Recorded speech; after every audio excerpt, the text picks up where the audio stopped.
រឿងដំរីនិងមនុស្សខ្វាក់6នាក់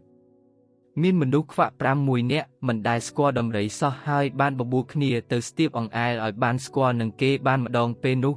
ដំរីបានសួរទៅអ្នកទាំងនោះថាតើសត្វដំរីមានរូបរាងយ៉ាងដូចម្ដេចជនខ្វាក់ដែលស្ទាបជើងដំរីស្រែកឡើងថាអញស្មានថាសត្វដំរីអស្ចារ្យប៉ុណ្ណាតាមការពិតវាគ្រាន់តែដូចសមួយដើមនឹងមនុស្សខ្វាក់ដែលកំពុងស្ទាបកន្ទុយដំរីស្រែកប្រឆាំងថានរណាថាតាមពិតដំរីដូចខ្សែពួរទេតើជនខ្វាក់ម្នាក់ទៀតដែលស្ទាបចំប្រម៉ោយតបវិញភ្លាមថាកុហកសត្វដំរីមានរាងឲ្យត្រលូដូចបំពង់ឫស្សីទេអ្នកខ្វាក់នៅខាងត្រចៀកដំរីស្រែកឡើងថាអញថាសត្វដំរីមានរាងដូចផ្លិតមនុស្សខ្វាក់ទី5យកដៃស្ទាបពោះដំរីបណ្ដាលអស់សំណើចបណ្ដាលដោយនិយាយថាខុសទាំងអស់ការពិតសត្វដំរីមានរាងដូចជញ្ជាំងព្រះវិហារមនុស្សខ្វាក់ទី5មួយស្រែកជំទាស់ទាំងដៃកំពុងស្ទាបអង្អែលភ្លុកដំរីចុះឡើងថាបើមិនដឹងខ្យល់អីទេកុំចេះតែនិយាយផ្ដេសផ្ដាស់សត្វដំរីមានរាងដូចជាខ្សៀរគ្រាន់តែវាធំជាងខ្សៀរបន្តិចចាយប៉ុណ្ណោះ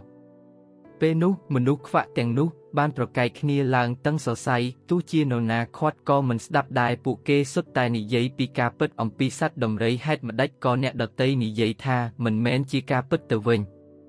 គំនិតពិចារណា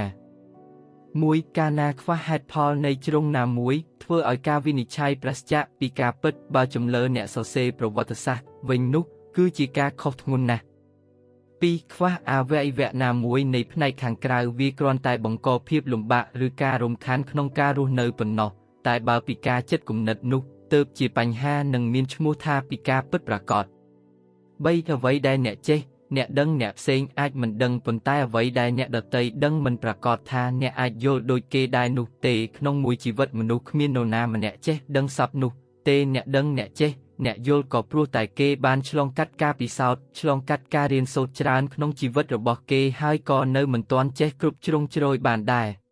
4ទោះអ្នកចេះដឹងប៉ុណ្ណាក៏ដោយក៏មិនអាចដឹងសពគ្រប់បញ្ហាដែរព្រោះខួរក្បាលខ្លួនយើងម្នាក់ឯងមិនអាចគិតបានស៊ីជម្រៅស្មើនឹងខួរក្បាលច្រើនគ្នានោះឡើយដូច្នេះមនុស្សឆ្លាតគឺជាបុគ្គលច្រានចោលគំនិតអវិជ្ជមានហើយទទួលយកគំនិតវិជ្ជមានពីអ្នកនៅជុំវិញខ្លួន